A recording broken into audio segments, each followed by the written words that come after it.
Hi reading group, I hope you all are doing well.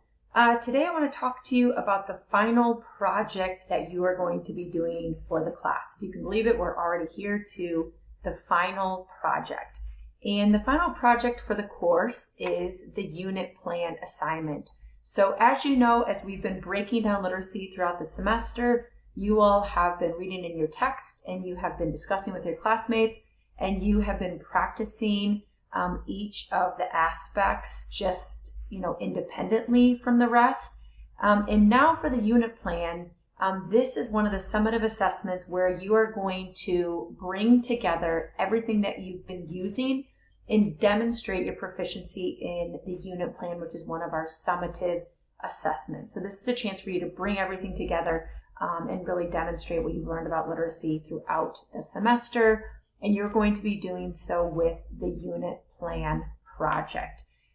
So to start us off with the project and to help prepare you for the unit plan, you will see that for this week you are going to be getting back to the textbook a final time and reading two specific chapters that have to do with inquiry and creating effective lesson plans. In addition, as you get to the point where you're starting to plan your lessons, I have a document that I've posted with some lesson plan tips, and those have really just come out of having reviewed unit plans and lesson plans in the past, and some of maybe the common errors or just ways to meet each aspect really well. So please take a look at those lesson plan tips. And as you're going to be starting to plan for the unit plan for this week, and then doing a proposal, you will want to look at the requirements for the overall unit plan, because you'll need to know the bigger picture before you just work on planning the proposal, which I'll get into more in just a minute. So for the final unit plan, what you're going to be doing is creating an overall 1 week unit plan. You guys are going to be doing 1 week unit plan. I would encourage you to probably just do, the 1 week unit plan, which will be 5 days of lessons. However, I've occasionally had students who are wanting to plan for a longer unit, a unit that they said, I've always wanted to teach this, but this would probably take something like 2 weeks instead. And so if you feel strongly about doing that, you can do so. And then you only still have to create 5 days of lessons. So you could say this would be part of a larger unit of 2 weeks, but then you're still creating 5 days of lessons. Either way, you're creating 5 days of lessons. In terms of thinking about the content for that unit, you actually have your choice as long as you are choosing grades from 6th to 12th grade. So those of you who are getting a middle school endorsement, it'd be fine and appropriate to choose something 6th to 8th grade if you would like to. Otherwise, you may choose 9th through 12th. Those of you who are elementary and getting an endorsement, for example, in science, I would like for you to create the unit for like a middle school science classroom as opposed to an elementary classroom. And the reason for that is because the strategies that you've been using, while yes, they may be appropriate for some younger grades depending on the strategies, overall, most of the strategies and the way that we've been thinking about literacy is for learners who would be in 6th through 12th grade. So choose 6th through 12th grade. Other than that, it's your choice if you want to choose middle school or high school. And really the content for the unit is also your choice. Now, that said, if you've had experience in a classroom, it may be easier for you to choose as you're thinking about a specific classroom that you are building a unit for. And also, you're going to want to choose something that does lend itself to literacy strategies. And so, as you plan the unit, you'll see in just a minute for the planning assignment that you are going to be implementing literacy strategies throughout the unit. So again, you have a lot of freedom with what you choose, but if there are, for example, in a math classroom or a music classroom where it may be harder for some content than other content to really fully integrate those literacy strategies, then you may want to choose something that best lends itself to literacy strategies. And specifically, think of some of those strategies like you guys use in your literacy sites. And as you've been going throughout the course that you thought, this would work really well in a music classroom, that too may influence, your choice of the content for the unit plan. In addition to that, everyone will have a final summative assessment for your unit plan.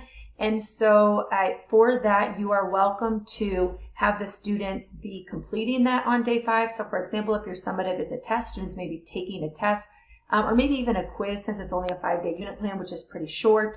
But whatever that final assessment that the students are going to be completing, to demonstrate what they know and they can do as a part of the unit plan, students can complete that on day 5, or they can start that on day 5. So for some of you who are going to have students work on like a larger, longer project as their summative, you can introduce that the 5th day, and then you can just say that students would have the next couple of class periods to work on it. You don't need to use part of those 5 days to have students work on it if they're doing a project, because that would take up too many days of your unit. And I really want to see those other 4 days that you are spending time with students engaging with the content and using those literacy strategies in order to help them to do so. So 5-day unit, a lot of freedom with what you choose in terms of the grade and the content, but you want to choose something where you can demonstrate what you've learned through this class in terms of literacy strategies to help them to be able to know what you want them to know and to do what you want them to be able to do. In addition to that, I did include a note here, but I just want to make sure to say this out loud, is this should be a fresh, new unit plan. As pre-service teachers, it's really important that you guys are going through the experience and practice of creating a unit plan, especially since some of you, this may be the first time you've created lesson plans before, but you've never created a unit plan.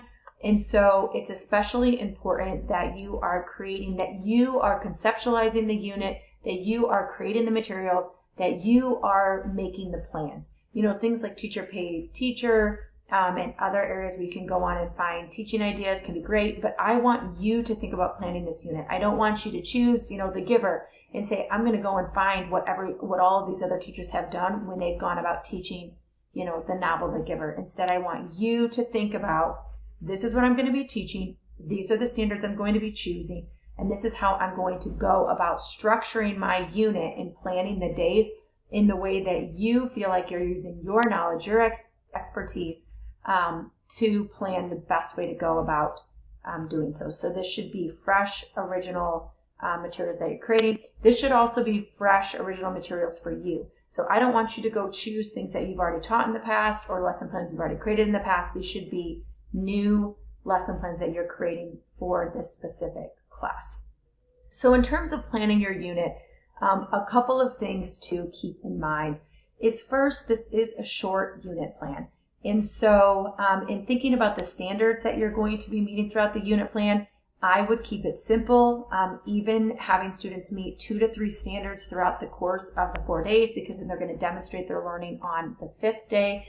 A couple of standards, sometimes students maybe even just choose 1 standard, but keep the number of standards that you're meeting small, because you are not going to be able to demonstrate that students can meet the standard through the project if you're trying to cover too many standards, since you really only have 4 days to cover the material. So go through, find standards that would be appropriate for the time period that you have, that would be appropriate for the content, and then you're going to do backwards planning. So as you have your standard, a couple of standards that you're going to be meeting throughout those 4 days, plan backwards and figure out, what do you want students to know and be able to do, and then how are you going to go about breaking that down within the other 4 days, so that by the end of the week, at the end of the unit, students will know what you want them to know and be able to do what you want them to be able to do. In addition to that, I would strongly encourage you to think about and create your summative assessment first, so that you know what are the goals by the time, what do you want students to be able to do by the end of the unit, what do you want them to demonstrate, what is going to be your summative assessment, and then based on that, you backwards plan in terms of how are you going to introduce that unit, how are you going to be using literacy strategies throughout the week in order to help students best be able to meet the standard, and then again, how are you going to have them demonstrate that, so that all of those things are unified, all of those things align, and so that it's clear to students. So if I have to know and be able to do this by the end of the unit, here's how you've broken it down for each of the students. That's going to look really different depending on your grade level, depending on your standards, depending on your content. So beyond that, it's just you thinking critically about how am I going to help them to be able to, again, know what you need them to know and have them be able to do. And then kind of how you structure that is going to look different, if we're thinking about a science class as opposed to an English class. And part of the reason that you are going through the proposal planning is in order for you to do that, and then also for you to be able to meet with me, ask questions of me, and I'd be happy to conference with you as that's helpful, and then I'll be providing feedback on each of your unit plan proposals to make sure that you are on the right track before you fully flesh out your entire unit. So beyond that, in thinking about the different components and the requirements for the unit, there will be 3 different sections that you are going to be submitting for the unit, and that is in addition to your proposal. So your proposal is your plan for your unit, and I'll talk more about that in just a minute. In terms of what you actually submit for your unit plan, there are 3 different sections.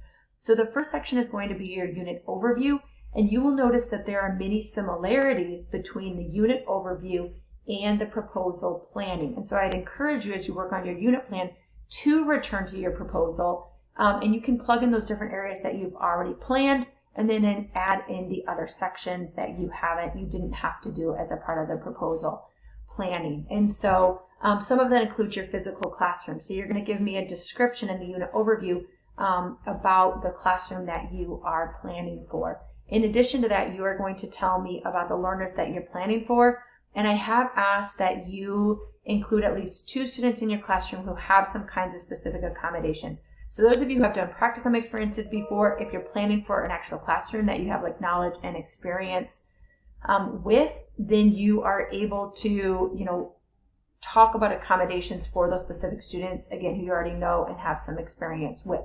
If you have limited experience with this in the past, and or if the classroom where you've worked in the past, there were not specific accommodations, then you are going to be using this list of case studies. This is something that Dr. Reynolds created for us in the past. Some of you may have had her. In the past, she was one of the special education professors. And what she has done is gone through and given you specific accommodations for students. And the reason that I asked her to do this is because before this time, students would often kind of willy-nilly just choose random accommodations that may or may not have been grounded in previous experience. But the truth is that when you go into the classroom as you're making accommodations for students, you will be given specific accommodations that you will need to meet with your specific set learners. And so what she did, which is really helpful, is said, okay, for example, the student Melanie, these are some accommodations she would have had in elementary school, and then therefore here are some of the accommodations that she will now need for a secondary classroom. And so again, if you haven't had previous experience or knowledge of students who would need accommodations, you will go through and choose 2 of these students where she lists for you some specific accommodations or modifications, and then you will address those within your unit overview, and then also when you get to each of the 5 days of lesson plans. So beyond that, within the unit overview, you'll address your physical classroom, your learners, give me an overview of your unit, big picture for your unit, whether that's the 5-day, or if you're going to say it's a longer day and you're just going to create 5 days of lesson plans. You will also have a theory to practice section. This theory to practice section will be the table that you already created for the proposal. So I'm going to talk more about the proposal momentarily, but the theory to practice section will be that exact table that you're already going to be creating for the proposal. You will also include your list of learning outcomes, and these will need to also include the standards that you're going to be meeting, so any content area standards, and then any other goals that you have, including literacy goals such as what you want students to comprehend, what students are going to be writing, what they're going to be doing related to vocabulary and speaking and listening. So yes, include your standards here, but then also any other outcomes, or goals that you have for the unit. Lastly will be your assessments. And for your assessments, you're going to be addressing any assessments that you are using. So your larger, longer summative assessment, and then any other formative and or self-assessments that students are going to be completing throughout the unit.